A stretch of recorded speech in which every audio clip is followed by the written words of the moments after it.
Assalamualaikum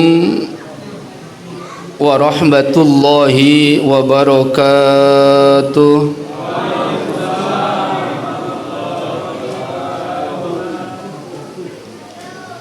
Alhamdulillahilladzi an'ama alaina bi anwa'in ni'ami wa lataifil ihsan wa faddalana ala sairi khalqihi bi ta'limil ilmi wal bayan. Wassalatu wassalamu ala sayyidina Muhammadinil mab'usi bi khairil milali wal adyan wa ala alihi wa sahbihi buduri ma'alimil ilmi wa syumusi awalimil irfan. Amma ba'd, faya ibadallah, usi nafsi wa iyyakum bitaqwallah, faqad fazal muttaqun. A'udzu billahi samiil alim minasy syaithanir rajim. Bismillahirrahmanirrahim. Wa man a'rada an zikri fa inna lahu ma'isyatan dhanka wa nahsyuruhu yaumal qiyamati a'ma. Qala rabbi lima hasyartani a'ma wa qad kuntu basira. Qala kadzalika atatka ayatuna fanasitaha wa kadzalikal yawma tunsa. Shadaqallahul azim, wallahu a'lam bimuradih. Hadirin wal hadirat, jamaah Masjid Jami Uswatun Hasanah yang dimuliakan Allah. Puji dan syukur kita panjatkan kehadirat Allah Subhanahu wa ta'ala. Salawat dan salam senantiasa dilimpahkan kepada baginda Nabi Muhammad sallallahu alaihi wasallam, kepada keluarganya, sahabatnya dan juga pengikutnya hingga hari kiamat. Bapak Ibu yang dirahmati Allah, berkaitan dengan nuzulul Quran ini ada dua hal yang akan disampaikan. Nuzulul Quran yang pertama merupakan pelajaran, dan juga yang kedua merupakan peringatan. Seperti tadi disampaikan dalam mukadimah yang diambil dari Al-Quran surah Toha, dimulai dari ayat 124, itu yang akan nanti dijelaskan bahwasanya nuzulul Quran merupakan peringatan. Lalu pelajaran apa yang dapat kita bawa dari peringatan nuzulul Quran ini? Di mana kita ketahui bersama bahwasanya tanggal 17 Ramadan Allah Subhanahu wa ta'ala memerintahkan malaikat Jibril alaihissalam untuk turun kepada baginda Nabi menyampaikan wahyu yang pertama yang terdapat dalam surah Al-Alaq dari ayat 1 sampai ayat yang kelima. Iqra bismi rabbikal ladzi khalaq. Bapak Ibu yang dirahmati Allah, kita lihat daripada kalimat pertama yaitu Iqra. Iqra artinya bacalah. Dan saat itu baginda Nabi Muhammad sallallahu alaihi wasallam sedang berada di Gua Hira, gua yang sangat kecil dan juga gelap. Datanglah malaikat Jibril, sosok hamba Allah yang belum pernah beliau ketahui, dan baginda Nabi pun bukanlah seorang ahli membaca. Makanya di antara asmaun Nabi, sifat Nabi, daripada asma Nabi itu terkenal dengan gelarnya Al-Ummi. Mohon maaf, Al-ummi ini janganlah diartikan bahwasanya al-ummi artinya orang bodoh, tapi al-ummi artinya baginda Nabi tidak membaca dan tidak menulis, dan ini pun tentu mengandung hikmah sebagaimana terdapat dalam Al-Qur'anul Karim, wa ma yantiku anil hawa in huwa illa wahyu yuha. Kalaulah baginda Nabi seorang ahli membaca ataupun ahli menulis, maka mungkin bahwasanya Al-Quran itu bisa saja disandarkan Al-Quran adalah karya Nabi, Al-Quran adalah buah karya daripada baginda Nabi, dan tentunya itu dibantah oleh Allah Subhanahu wa taala, wa ma yantiqu anil hawa in huwa illa wahyu yu'a. Baginda Nabi tidaklah mengatakan sesuatu illa wahyu yu'a, kecuali atas wahyu daripada Allah Subhanahu wa taala. Lalu yang harus kita baca, karena baginda Nabi tidak membaca sesuatu, maka yang dibaca apa? Iqra bismi rabbikal ladzi khalaq. Kita baca dengan ketauhidan. Jamaatul kiram yang dirahmati Allah, apa yang dimaksud membaca dengan ketauhidan ini?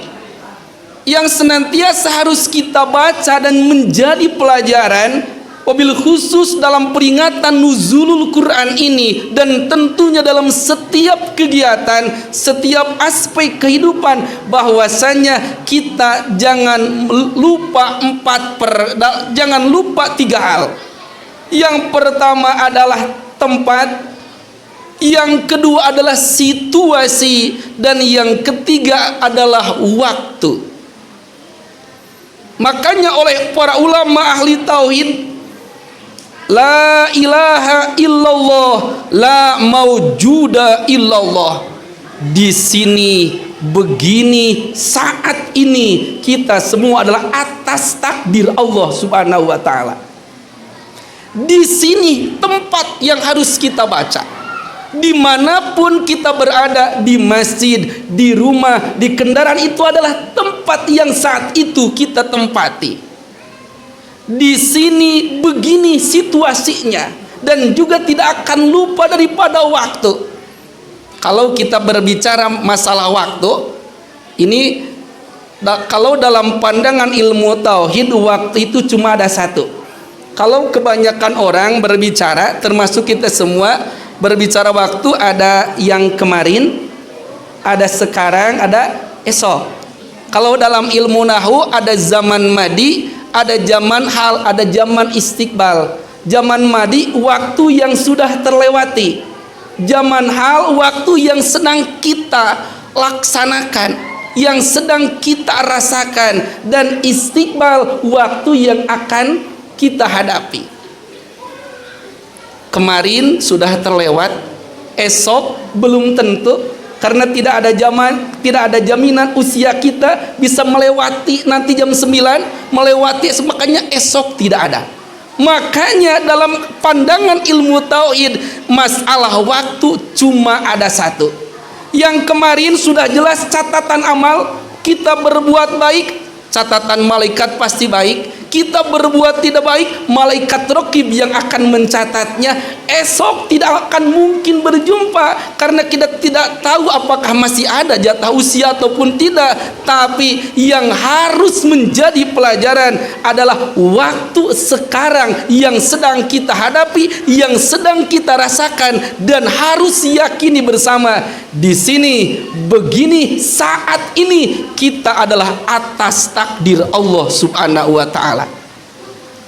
Tidak ada kekuatan yang akan mampu mendorong kita untuk berkumpul di masjid ini. Tidak ada kekuatan yang bisa memalingkan kita dari perbuatan maksiat. La haula wala quwata illa billahil alil azim. Dan ini harus menjadi pelajaran, dan tentunya bukan hanya pelajaran dalam memperingati nuzulul Quran saja. Di sini begini saat ini kita adalah atas ketentuan Allah Subhanahu wa taala. Dalam Al-Qur'an Allah menjelaskan, wallahu khalaqakum wa ma ta'malun. Wallahu, dan Allah, khalaqakum, yang telah menciptakan kalian, wa ma ta'malun, dan segala sesuatu yang engkau kerjakan. Kita bisa duduk, bisa berdiri, bisa berbicara, yakin itu semua atas ketentuan dan takdir Allah Subhanahu wa taala. Allah anugerahkan kekayaan, Allah anugerahkan jabatan, Allah berikan kepada kita keluarga, itu pun adalah atas ketentuan Allah Subhanahu wa taala. Ini pelajaran yang dapat kita ambil dalam memperingati nuzulul Quran ini. Dan secara umum, bukan hanya saat ini, kapanpun, dimanapun, di tempat manapun, yakini adalah atas ketentuan Allah Subhanahu wa taala. Setelah itu haruslah kita perhatikan bersama, wa ma khalaqtul jinna wal insa illa liya'budun. Allah telah menciptakan manusia dan jin, hikmahnya untuk apa? Liya'budun, agar mereka beribadah kepada Allah Subhanahu wa taala. Maka tentunya dalam setiap tempat, situasi, waktu yang sedang kita hadapi harus memiliki nilai ibadah, karena kita hidup di dunia untuk ibadah.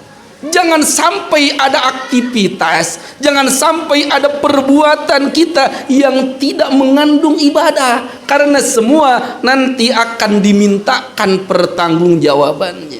Makanya alangkah baiknya apabila yang kita laksanakan adalah perbuatan yang wajib, perbuatan yang sunat. Kalaupun kita melakukan perbuatan yang mubah, makan, minum, bersuci, tidur, harus diniatkan untuk menjadi kekuatan ibadah, agar dengan tidurnya pun menjadikan nilai ibadah. Innamal a'malu binniyat. Amal itu tergantung niat. Kita dari mulai tadi adzan jam 7 sampai sekarang duduk di masjid, kalau tidak diniatkan i'tikaf, tidak akan dapat pahala i'tikaf. Tapi kalau diniatkan i'tikaf, walaupun hanya duduk sebentar, 1 menit 2 menit saja, niat di masjid i'tikaf, dapat pahala i'tikaf. Itu adalah niat. Artinya dalam situasi apapun harus ada nilai ibadah. Dan juga perlu diperhatikan, la maksuda illallah, bahwasanya yang kita kerjakan harus atas perintah Allah Subhanahu wa taala. Kita mau sholat, kita puasa karena kita merasa kuat, bukanya jam 8 karena masih kuat. Apalagi sekarang sudah tanggal 16 ke sana mah haus dan dahaganya sudah mulai hilang. Oh, saya masih kuat. Puasa batalnya jam 8 malam. Oh, tidak boleh, karena aturannya sudah jelas. Puasa itu dari mulai terbit sampai terbenam matahari. Walaupun kita kuat, ya harus sesuai dengan aturan Allah. Sholat yang diwajibkan adalah 5 waktu. Jangan karena kita kuat dan mampu ditambahkan, ya cukup. Karena setiap perbuatan al-amalu bitanzil, orang yang bertakwa itu mengerjakan sesuatu sesuai dengan perintah Allah Subhanahu wa taala. Makanya kita harus punya aturan, harus punya rambu-rambu. Apakah yang kita kerjakan ini sudah sesuai dengan perintah Allah ataupun tidak? Karena kalau mengerjakan sesuatu tidak sesuai dengan ketentuan, tidak akan dapat pahala. Seperti tadi saya contohkan, puasa dari mulai adzan subuh sampai sholat isya. Oh, tidak sah, karena puasa itu harus sampai maghrib. Di zaman Rasul ada seorang sahabat, karena dia kuat lalu puasanya wisol. Wisol itu puasa tamat sehari semalam gak buka, karena dia kuat. Dilarang oleh Rasul, Tidak, wisol itu hanya untukku, umatku, cukup dari mulai terbit sampai terbenam matahari. Lalu setelah kita paham dan tahu yang kita kerjakan adalah atas perintah Allah, maka yang terakhir, la maqsuda illallah, tidak ada tujuan dari ibadah yang kita kerjakan kecuali mengharap ridho Allah subhanahu wa ta'ala. Itu pelajaran yang pertama. La ilaha illallah, la maujuda illallah. Di sini kami begini adalah atas ketentuan Allah subhanahu wa ta'ala. Di sini kami begini adalah untuk melaksanakan perintah Allah, melaksanakan ibadah kepada Allah, dan target harapan daripada amal yang kami kerjakan dengan puasa, dengan sholat tarawih, dengan taklimnya, la maqsuda illallah, hanyalah mengharap ridho Allah subhanahu wa ta'ala. Amin ya Allah ya Rabbal. Lalu yang kedua, dalam menuzulul Quran ini yang akan saya sampaikan adalah sebuah peringatan.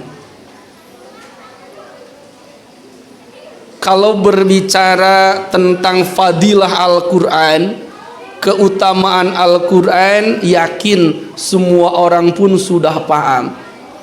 Karena Al-Quran merupakan ibadah yang sangat luar biasa. Kalau tadi saya sampaikan redaksi hadis, innamal a'malu binniyat, bahwasanya amal itu sahnya tergantung kepada niat. Artinya solat kita sah karena diniat, puasa kita sah karena niat, zakat menjadi sah karena niat, kecuali Al-Quran, kecuali membaca Al-Quran. Tanpa kita niatkan membaca Al-Quran, pahalanya sudah Allah berikan kepada kita. Jangankan membaca, mendengarkan orang membaca Al-Quran dengan yakin kepada Allah, yakin terhadap kebenaran Al-Quran, Allah sudah berikan pahala. Dalam sebuah hadis disampaikan sedikit saja tentang fadilah Al-Quran.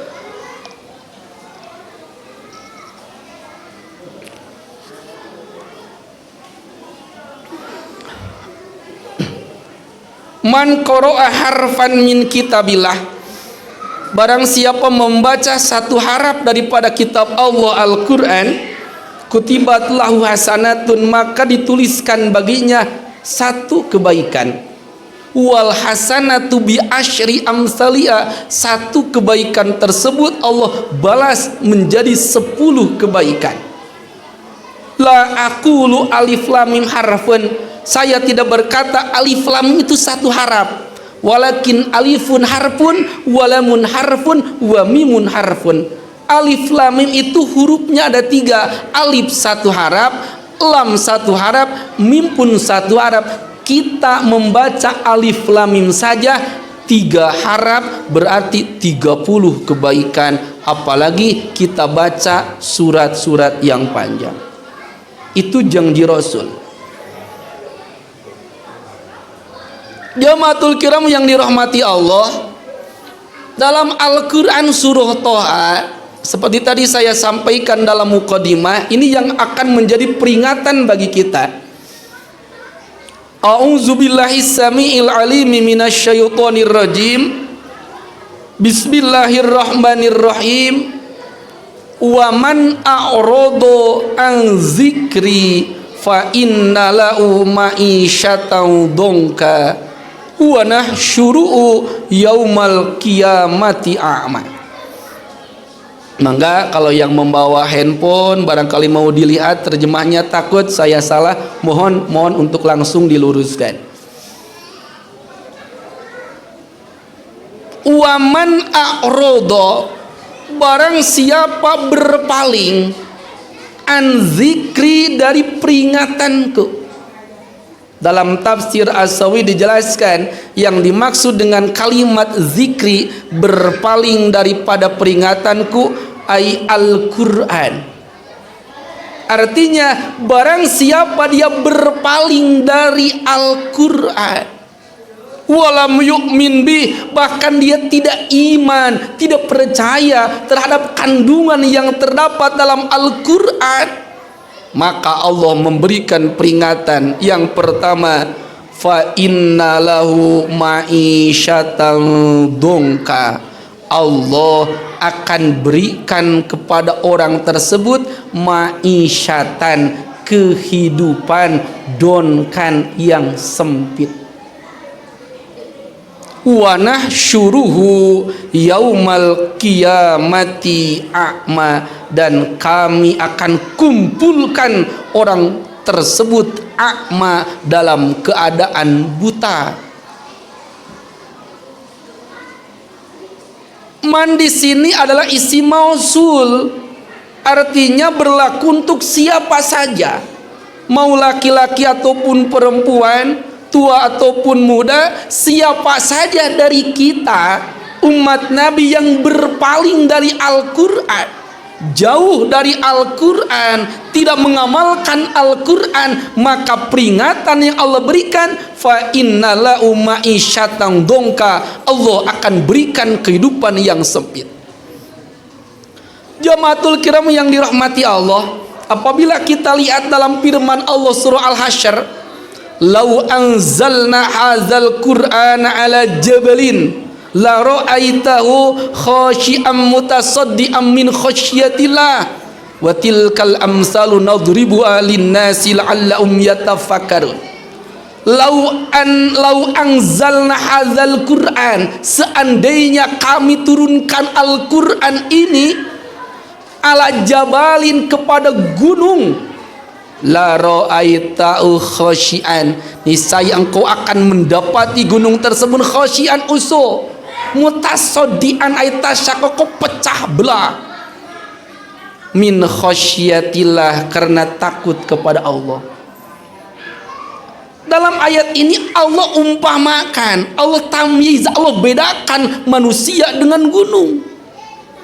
Gunung dengan begitu kuat dan kerasnya, ketika Al-Quran diturunkan kepada gunung ini, la ra'aitahu khasyian, dia akan khusu, mutasaddian, akan terpecah belah, min khasyatillah, karena takut kepada Allah. Begitu hebat dan dahsyatnya Al-Quran. Permasalahannya Al-Quran yang kita baca, Al-Quran yang kita telaah, yang kita tafakuri, apakah sampai menjadi hati kita takut kepada Allah? Makanya dalam tafsir ini di ujungnya ayat, watilkal amsalu nadribu linnasi la'allahum yatafakkarun. Watilkal amsalu, itu adalah sebuah perumpamaan yang kami jadikan kepada manusia agar mereka bertafakur. Dalam tafsirnya dijelaskan,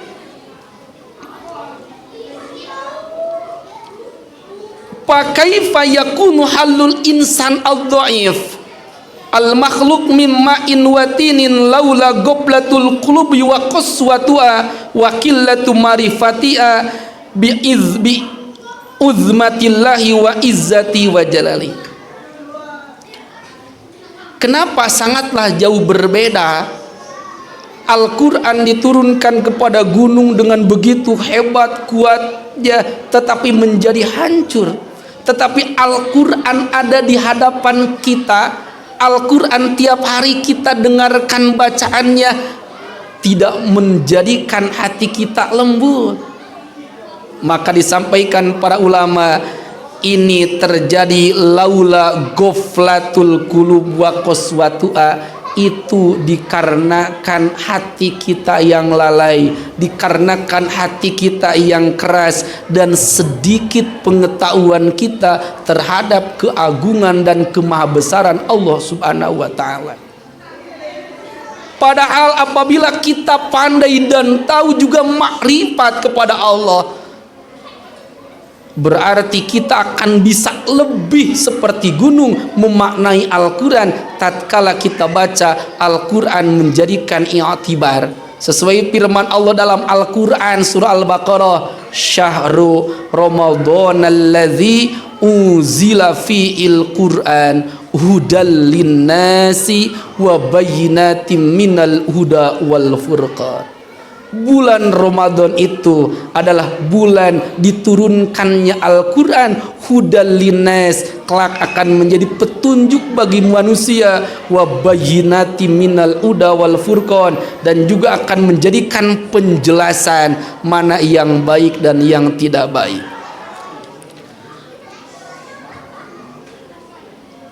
Ini menjadi pelajaran apabila masih kita berpaling dari Al-Quran, tidak mendalami kandungan Al-Quran, tidak berusaha mengamalkan Al-Quran, fa innalahu ma'isyatan dongka, Allah memberikan kehidupan yang sempit. Wa nahsyuruhu yaumal qiyamati a'ma, Allah kumpulkan pada hari kiamat dalam keadaan a'ma. Qala lima hasyartani a'ma wa qad kuntu basira. Lalu orang ini berkata, qala rabbi lima hasyartani a'ma, ya Tuhanku, kenapa engkau mengumpulkan aku dalam keadaan buta, wa qad kuntu basira, padahal tatkala aku di dunia mata ini jelas dapat melihat segala sesuatu. Allah pun menjawab, qala kadzalika atatka ayatuna fanasita wa kadzalikal yauma tunsa. Begitulah telah datang kepadamu ayat-ayat kami. Dalam Al-Quran itu sudah jelas mana halal, mana haram, mana perintah, mana larangan, mana janji, mana ancaman, mana kisah, mana doa, mana istighfar, dan lain-lainnya. Karena Al-Quran itu 6.000 ayat lebih. Sudah jelas dalam Al-Quran. Karena engkau lalai melupakan Al-Quran, tidak menjadikan Al-Quran sebagai tuntunan, hanya mungkin tontonan saja, maka wa kadzalika atatka ayatuna fanasita, maka saat ini kami pun lalaikan kamu, kami pun meninggalkan kamu dengan rahmat kami. Wa kadzalikal yauma tunsa. Itulah peringatan dan juga pelajaran yang bisa kita ambil dalam peringatan nuzulul Quran ini. Intinya ini mudah-mudahan dengan bersama-sama kita memperingati nuzulul Quran ini, semakin bertambah keimanan kita, semakin bertambah ketakwaan kita, dan berharap mudah-mudahan puasa ini pun mengantarkan kita menjadi la'allakum tattaqun, pribadi-pribadi yang memiliki ketakwaan kepada Allah Subhanahu wa taala. Kiranya itu saja yang mungkin cukup untuk disampaikan. Kurang dan lebih mohon maaf. Dan juga kita sama-sama berdoa kepada Allah Subhanahu wa taala, mudah-mudahan Allah Subhanahu wa taala menjadikan kita seluruh jamaah dan juga keluarga kita menjadi ahlul Quran, menjadi orang-orang yang semakin cinta dan mahabbah kepada Al-Quran. Allahumma arhamna bil Quran, Allah berikan rahmat dan kasih sayang dengan Al-Quran. Dan juga kita semua berdoa kepada Allah, mudah-mudahan pertemuan kita, i'tikaf kita, ibadah kita, puasa kita, mudah-mudahan menjadi amal ibadah yang diterima Allah Subhanahu wa taala. Allah sampaikan usia kita pada penghujung akhir Ramadan, dan juga kayaumi waladatu, Allah memberikan fitrah kepada kita, Allah berikan keberkahan untuk kita dan keluarga. Barangkali ada yang sedang sakit, mudah-mudahan dengan keberkahan ijtima kita pada malam hari ini, keluarga kita, tetangga kita, sahabat kita yang sakit, mudah-mudahan secepatnya Allah berikan kesembuhan. Segala hajat dan keinginan kita Allah ijabah. Zuriyah turunan-turunan kita menjadi hamba-hamba Allah yang solih dan solihah. Amin ya Allah ya Rabbal Alamin. Ala hazi niyatil mazkurah wa bi kulli niyatin solihah bi barakati umil Quran. Al-Fatihah. A'udzu billahi minasyaitonir rajim. Bismillahirrahmanirrahim. Alhamdulillahi rabbil alamin. Ar-Rahmanir Rahim. Maliki yaumiddin. Iyyaka na'budu wa iyyaka nasta'in. Ihdinas siratal mustaqim. Siratal ladzina an'amta 'alaihim ghairil maghdubi 'alaihim waladdallin. Amin. Akhirul kalam. Wassalamualaikum warahmatullahi wabarakatuh.